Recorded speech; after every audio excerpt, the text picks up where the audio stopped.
Ayun, good morning. Magandang araw, magandang umaga sa lahat, no? Mga karyak, panibagong araw, panibagong reaksyon. Ngayon, pag-uusapan natin mga karyak, yung tungkol sa ginagawang tawag nito, hearing ni Amy Marcos, no? Ni Senadora Amy Marcos tungkol dito sa pagkaka-aresto kay dating Pangulong Rodrigo Duterte. So bibigyan lang natin to ng reaksyon mga kariak at meron tayong pakikinggan na magandang sagot talaga, no? At sasagot natin to kay panoorin natin yung video ni Attorney Claire Castro kung ano man yung kanyang magandang sagot dito sa ginagawang hearing sa Senado patungkol nga sa pagkakaaresto kay dating Pangulong Rodrigo Duterte. So mga karak, sisimulan na natin. Illegal. Sir. Sabi niyo nag-obstruction of justice kaya aarestuhin na rin ninyo si Attorney Medialdea. Ano po yung ginawa ni Attorney Medialdea na obstruction of justice? We are about to load an arrested person into a plane to transport him to the tribunal who issued the warrant. And Attorney Medialdea is preventing us from doing that. He shouted at us and intimidated us, including the president intimidating me. Alam ko malaking tao si Attorney Medialdea pero hinaram ba kayo, tinulak ba kayo? Wala namang ginawa eh. Hindi naman nadadaan sa salita yung obstruction eh. He did, ma'am. So I do believe that under that circumstances, I have to arrest him and I did. I do believe that I used the reasonable force to ensure compliance for him to step aside for us to load the former president to the plane. Alam niyo mga karyak, just hindi ka tanggap-tanggap sa akin itong ginagawa ni Amy Marcos, no? Kasi itong ating magaling na Tore, no? Sa akin, magaling para sa akin si Tore. Hindi niya dito kini-question niya yung tungkol kay Duterte, no, yung pagkaka-aresto.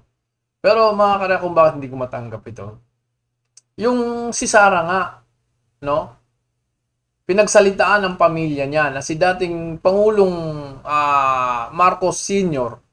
ay bubunutin doon sa libingan at ipapatapon sa West Philippine Sea. Ito wala man lang kaimik-imik. Ha? Wala man lang sinasabi kung ano ba, kontra ba sa dun sa sinabi o wala mga karak, hindi man lang siya nagsalita tungkol dito.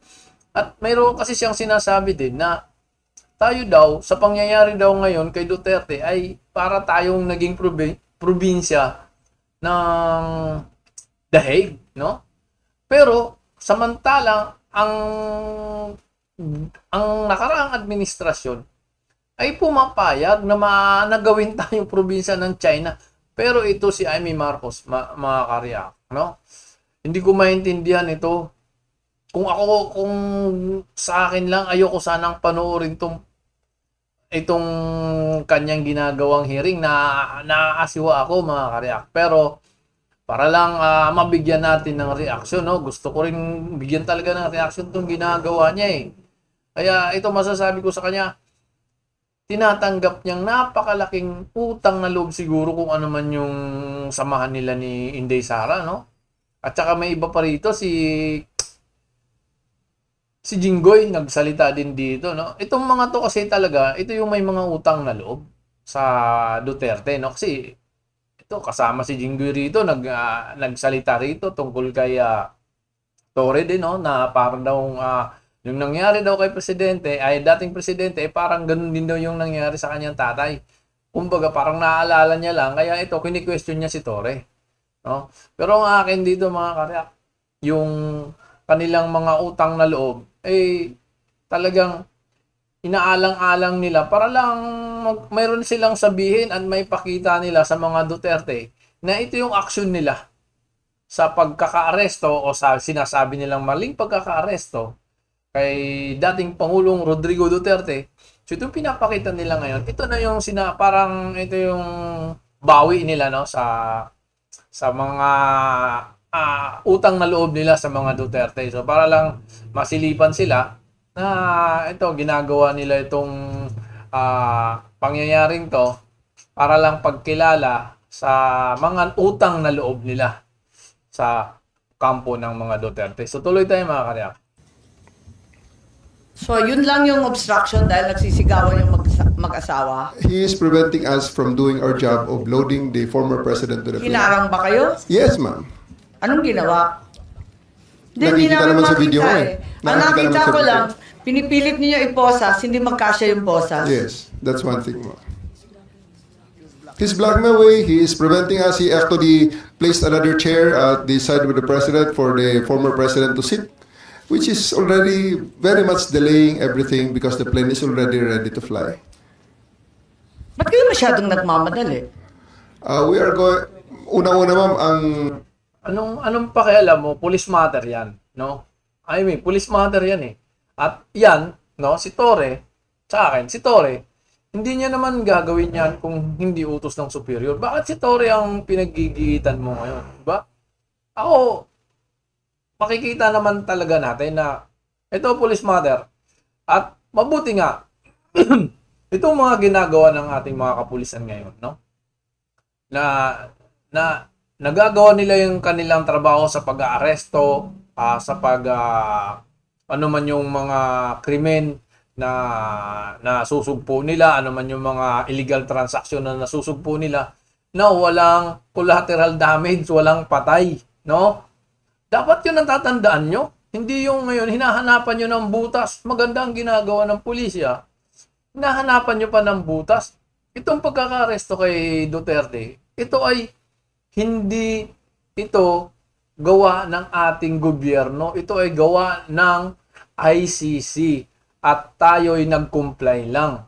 So mahirap ba intindihin yun? Sa isang senador na may utang na loob sa mga Duterte o yung mga senador dyan, na makikita natin o nakikita na natin na ito yung mga senador na may mga utang na loob sa mga Duterte.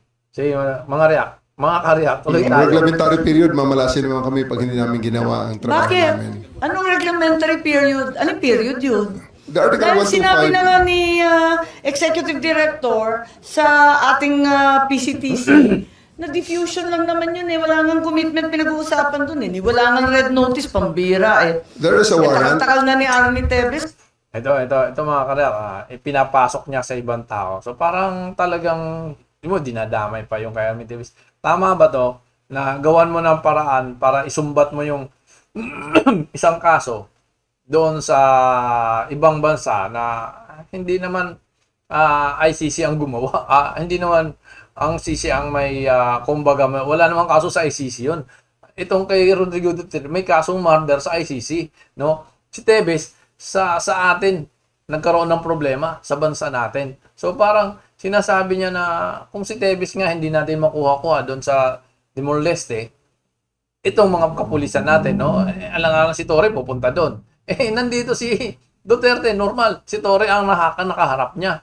Si Aimee talaga naman, hindi natin maintindihan eh. Naalagaan lang yata yung mukha niya eh. No? Nakakabotox yata. Nakakahina ba ng utak yung botox na yan? Sige, tuloy tayo. Kasi wala pa rin, di ba? This Ba't is kayo the- nagmamadali? Ano yung reglementary period mo? May I refer it to the SOJ, ma'am, if the SOJ wants to answer that. Hindi ba pwede kayo na muna? Mauna lang kayo, tapos sa si SOJ. Pwede? Okay, ma'am. Okay. My main processes during the time is that I have implemented a warrant, and it is therefore the person is already arrested by virtue of a legal warrant. And Article 125 comes into play of the revised penal code, which is entitled Delivery of Persons Legally Arrested to the Proper Judicial Authority. And I do believe at this point the judicial authority will be the ICC. Therefore, I have to abide with that Article 125 of the So revised inaamin penal mo code. warrantless arresto. Kasi yung Article 125 ng RPC, does not apply kung may warrant. So inaamin mo walang warrant. At the many stages, ma'am, all the many other, Hindi, among make other up your mind, laws. General Torre.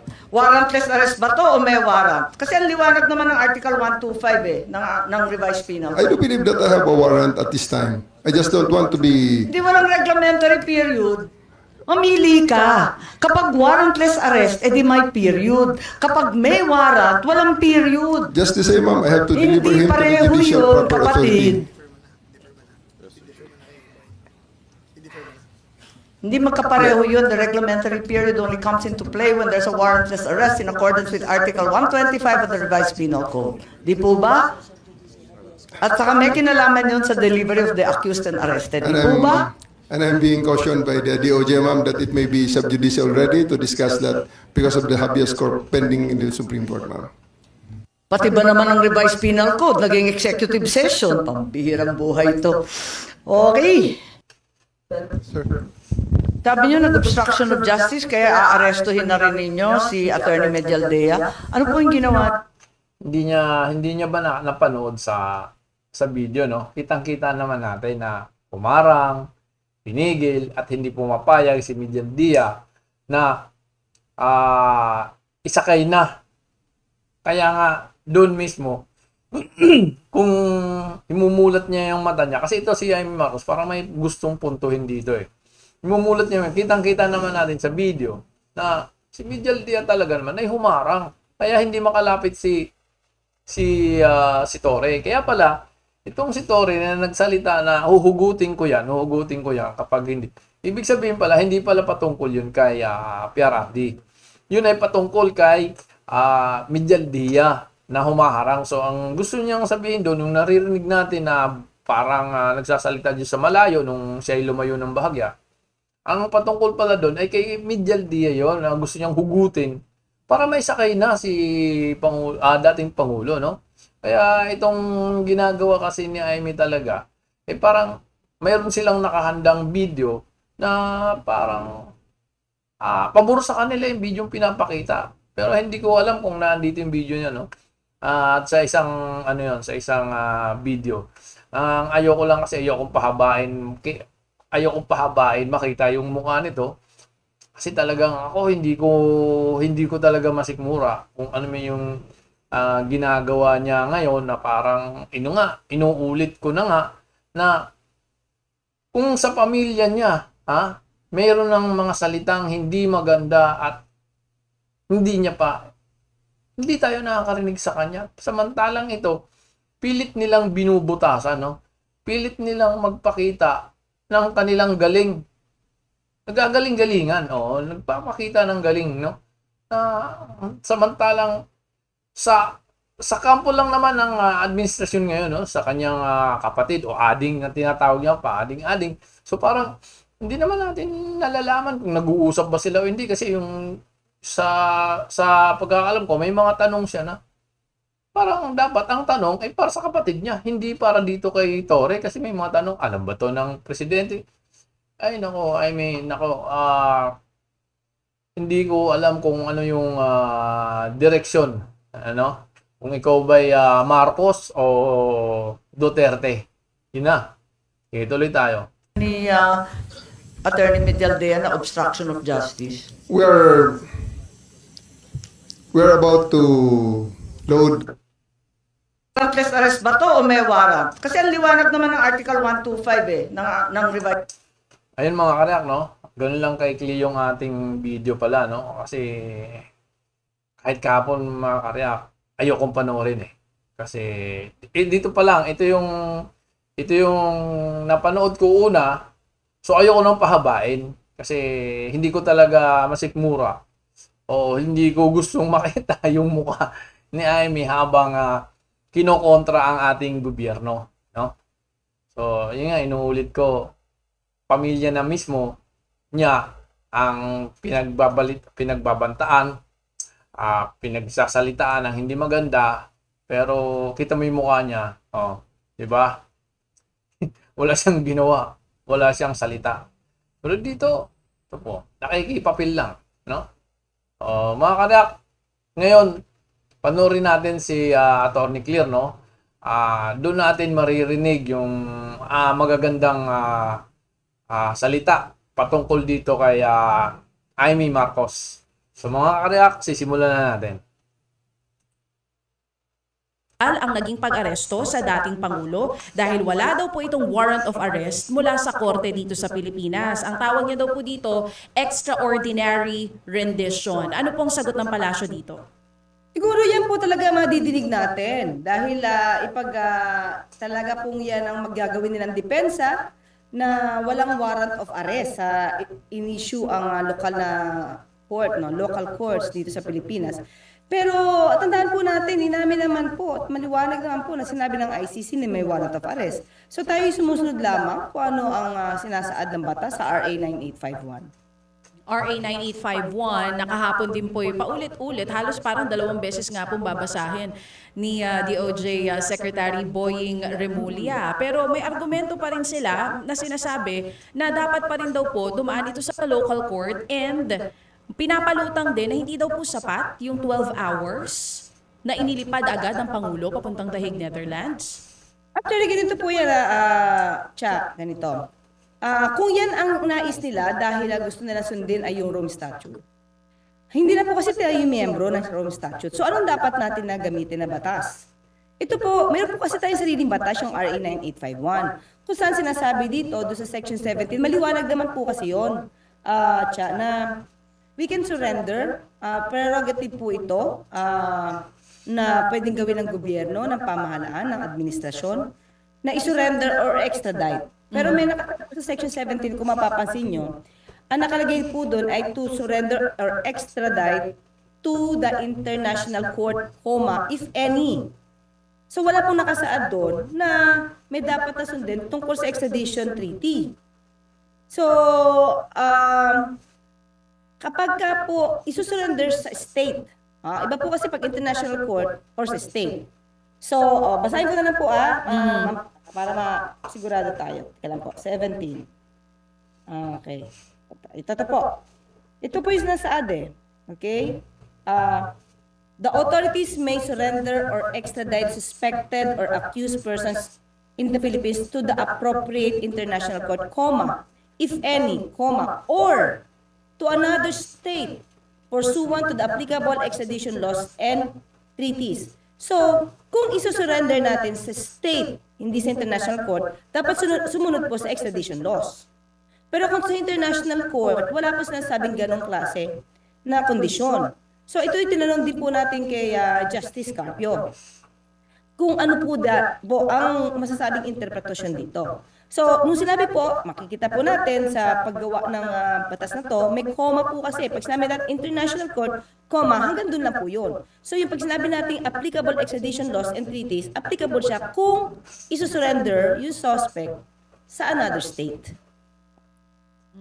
So, malinaw nga po dyan, pero syempre, hindi rin natin na sure, yung sabi nga ni Sir Ted dito kanina, iba-ibang opinion ng mga legal experts ukol dyan sa RA 9851. I wanna also take note of this one, na nabanggit din po dun sa hearing kahapon. First time ko to narinig yung red diffusion and red notice. Tinatanong ni Senator Amy, yung pong mga officials natin na may kinalaman dito sa pagkakaaresto sa Pangulong Duterte, ang sinasabi nila, hindi red notice, kundi red diffusion, yung inilabas ng Interpol for dating Pangulong Duterte. Yung red notice daw dapat ang inantay dahil yon ang mas formal. So ang dami po nagtatanong ngayon, bakit nga po ba hindi red notice ang inilabas? Anong explanation po doon, Attorney Claire? Kasi ang explanation po doon, pag red notice po yan, kumbaga i-spread po yan sa iba-ibang miyembro na state. Pero ito pong diffusion kasi, patungkol sa wanted person, equivalent po yan sa red notice, pero particular po sa designated na basa lang idadalin. So kung anong reason dyan, most probably ayaw nilang kumalat dahil kailangan talaga na makuha siguro yung suspect, kaya sa atin lang po ito pinadala. So pero equivalent po niyan, kung anong obligasyon po natin sa red notice, ganoon din po ang obligasyon po natin kapag ka-diffusion po yung ating nakuha. Ipiniliwanag naman po yan eh. Hindi lang po kasi masyadong nakikinig si Senator Amy dahil meron siyang gustong ipunto. Kaya yung na-explain nung kanyang resource person, hindi niya na nadidinig. So maliwanag po yan na kailangan din po natin, kung kinakailangan pong arestuin yan because may diffusion po, ganun pa rin po yan. So yun lang po yung difference niyan. yung red notice is spread po yan sa mga ibang miyembro na bansa na Interpol. Ang diffusion po is particularly do sa lugar kung saan lang ito papadala. Oo, sabi niyo hindi po nakikinig si Senator Amy Tama. kahapon. May mga pinalabas siyang video kahapon. What's Ayun your yung take on makinig. that? Sa akin po, no, kung sana na kung nagpalabas po siya ng mga video, sana nilahat niya na po. Medyo may kulang po yung iba eh. So Pili. kung ano po yung mga pinalabas niyang video doon at mukhang puro negatibo. Sa akin pong palagay, sa akin po ito. Mukhang one-sided yung dating ng kanyang mga video. Na parang pinapalabas na mali ang ginawa ng administrasyon. When in fact, sumusunod lang po tayo sa batas. Wala naman po tayong lalabag na batas natin dito sa Pilipinas. Doon po sa naging pahayag ng Vice Presidente na ang tawag niya po doon sa naging pag-aresto sa dating Pangulo ay proseso ng, kumbaga, batay lamang daw po, hindi sa batas, kundi political motive. Ano pong comment niyo doon? Actually, sabi nga natin, Miss Chano, itong kasong ito, way back, 2017 pa, sa panahon pa ng kanyang ama, ito na isampa.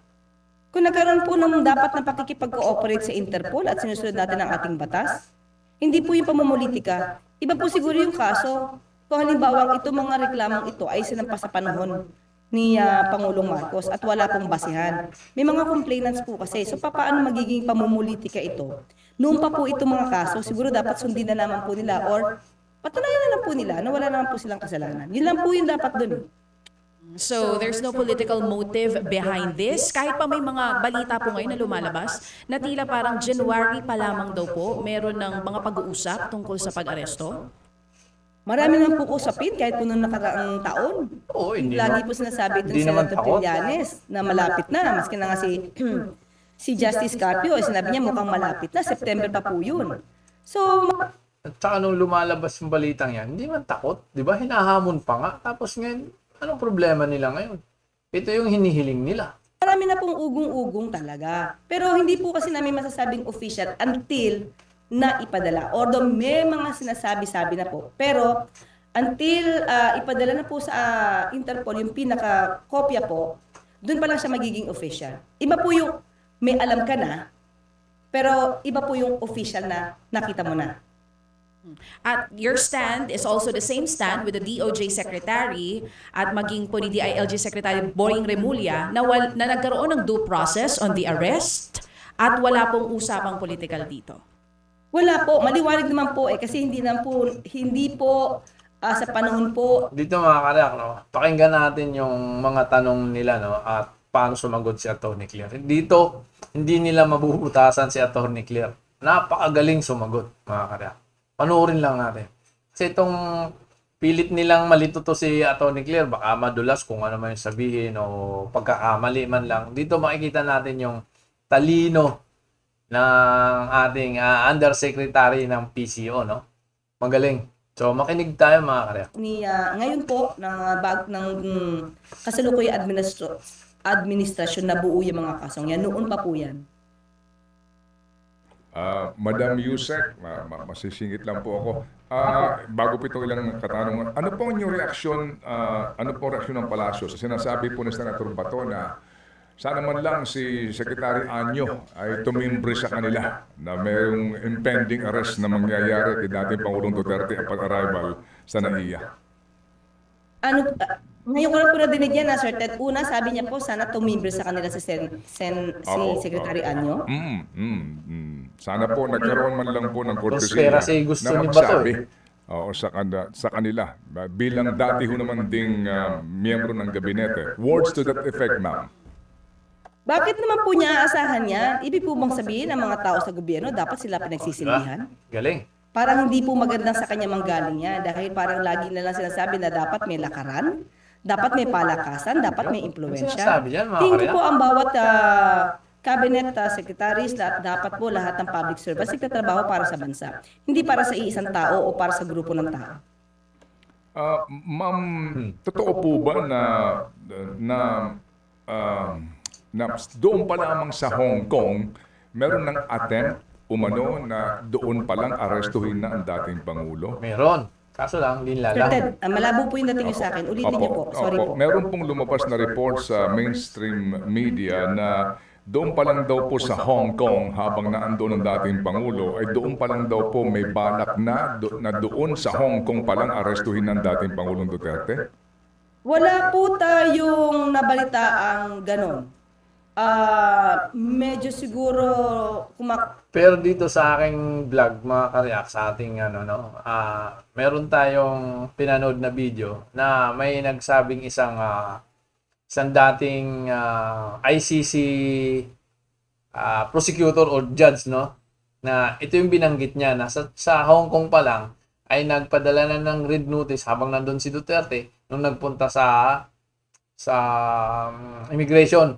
Kaso lang hindi ginawa ng Hong Kong bagkus pinauwi na lang si Duterte. Hindi nila gagawin yung inuutos ng Interpol sa kanila na may kaso si Duterte at dapat hulihin kasi nandun na.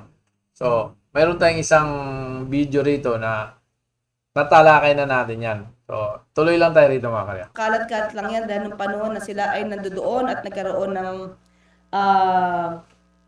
rally.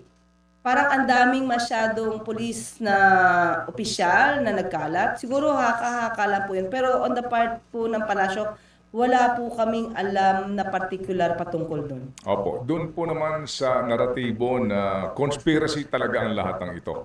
I mean, disimulado at planado ang ginawa para ho as in, parang meron talagang element of surprise na nangyari baga sa dating Pangulong Duterte. Kaya po, bagamat may mga ilang pong nangyari paluan, mga salita na nabitawan, pero naging tila parang halos seamless, no? Yung pong nangyari po na pag-aresto hanggang doon sa pag-alis niya. Yung conspiracy theory, ma'am. Katulad po ng sinabi ni Secretary John Vic, hindi po naman sila agad kikilos hanggat hindi po naging official yung pagkakatawag po sa kanila ng Interpol. So, kung may conspiracy theory binubuo po dito, papasinungalingan po natin yan. Umaakto lamang po sila day by day kung ano lang po yung natanggap po nila. Mabilis lang po talaga sigurong kumilos dahil sabi nga natin, yung PNP po and the government will act Kailangan bilisan. Whatever eventuality sa mangyayari po. Kailangan lang talaga nilang bilisan yung dun sa pagkakahuli kasi nga ito nga yung pangyayari na hindi sila nakahabol. Ito yung pinanggagalayitan nila ngayon na hindi nila nahabol, no? Hindi nila nahabol yung paglipad. Plano naman talaga ng ICC na dapat yun ang mangyayari na maalis dito sa bansa natin dahil sana ang gulo-gulo natin ngayon, no? Ang gulo sana tayo talaga ngayon. Kita mo nga kung kabila ang rally nangyayari. Tapos, ayun na. Wala naman dito. Wala silang magawa.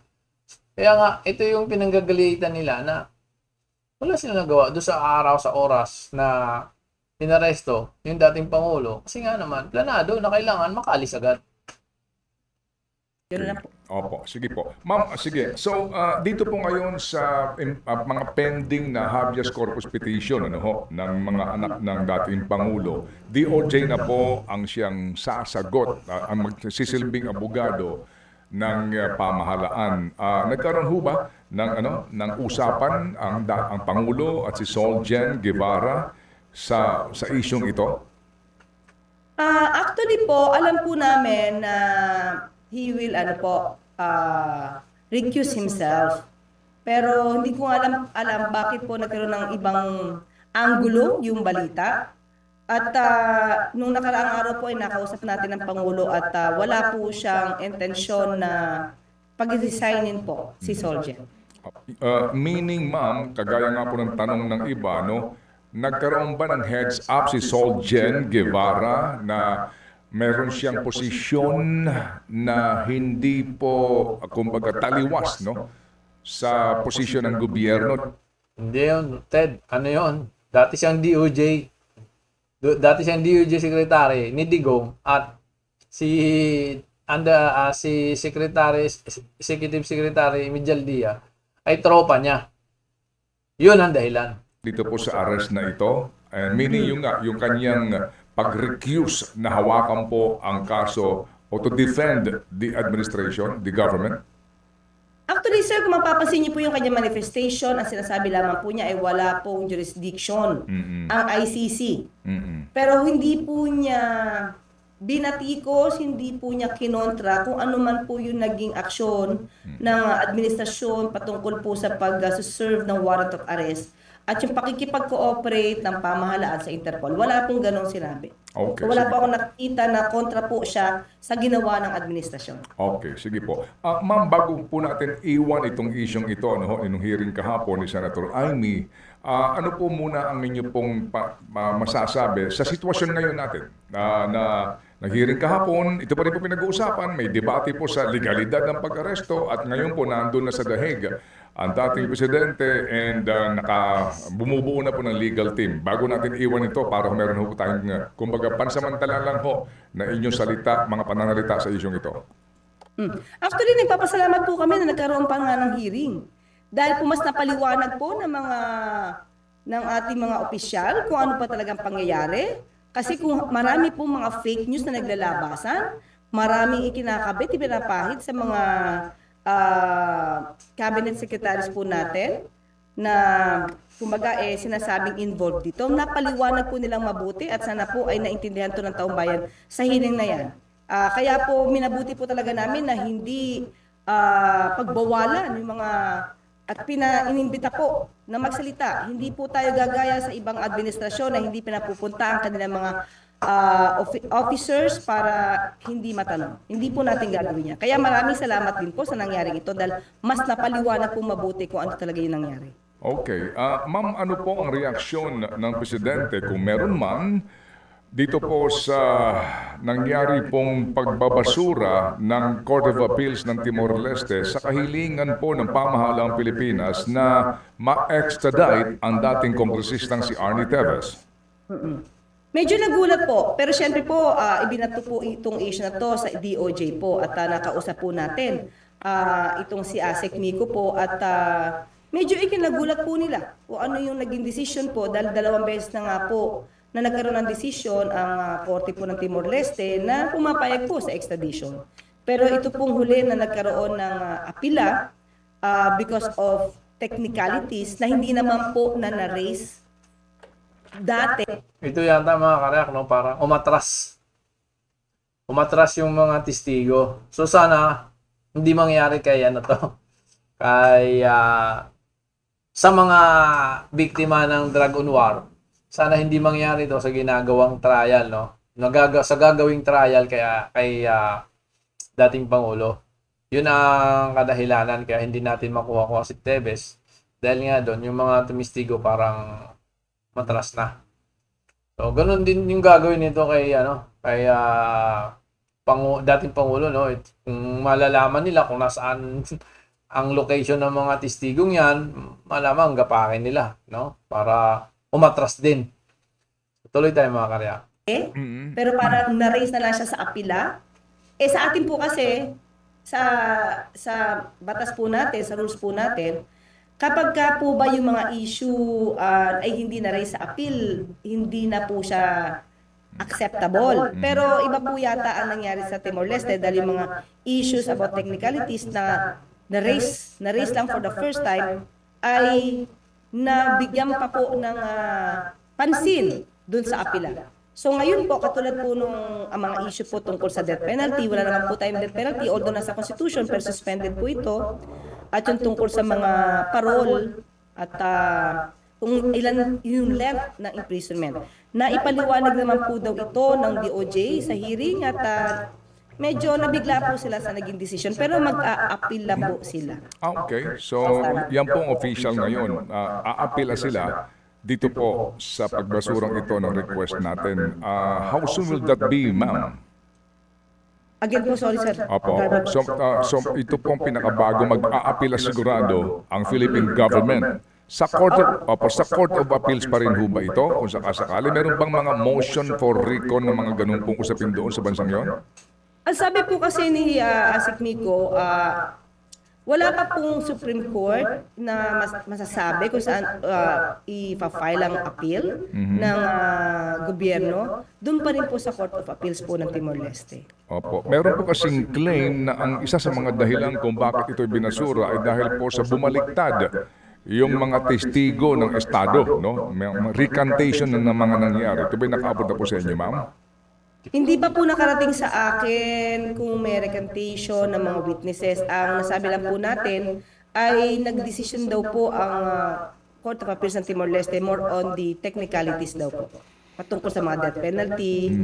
Ayun mga kareak, tapusin na natin, no? At ang ating pinakinggan lang kay Atty. Clear ay tungkol lang doon sa kanyang sagot sa ginagawang hearing ni Amy Marcos. At siguro naman ay napakinggan na natin at malinaw naman yung kanyang sinasabi na yung video ay pili lang para lang magkaroon ng simpatiya yung kabila, para lang magmukhang illegal nga yung pagkaka-aresto, no? At yung sa dalawang klase ng warrant of arrest, no? Yung isa yung red notice, yung isa yung isa na yung sa red notice ay buong miyembro ng Interpol pinapadala, tapos yung isang warrant of arrest, yung kanyang klase ay yung sa designated na bansa lang, kagaya kung sa Pilipinas lang dapat, hindi dapat malaman ng ibang miyembro. So yun yung pinapaliwanag ni kasi yun yung tinatanong ni Amy Marcos doon, kung bakit daw yun yung dala, hindi naman dapat daw hintayin yung red notice, kung bakit yun ang sinerve. At yung isa pa, yung pagsasabi nga na tawag nito, yung irregularity ng pagkakaaresto, ito ay hindi natin to hindi sakop ng Malacanang, dahil ito ay talagang gagawin talaga ng Interpol sa utos ng ICC. At kumbaga ang ating mga pulis, ito lang yung pinangahawakan na para arestuhin. Kaya hindi pwede maging illegal yung kanyang pagkakaaresto. So parang kini-question kasi ni Amy, no, Senador Amy, na illegal talaga yung ginawa nila, lalo yung gustong arestuhin si Medial Dia. At ando naman, kitang-kita natin na siya ay obstruction of justice dahil inaharangan niya yung si Torre, So, mga kareak, sa susunod muli at magkita-kita tayo ulit. Please lang mga kareak, like and subscribe sa ating channel. Salamat!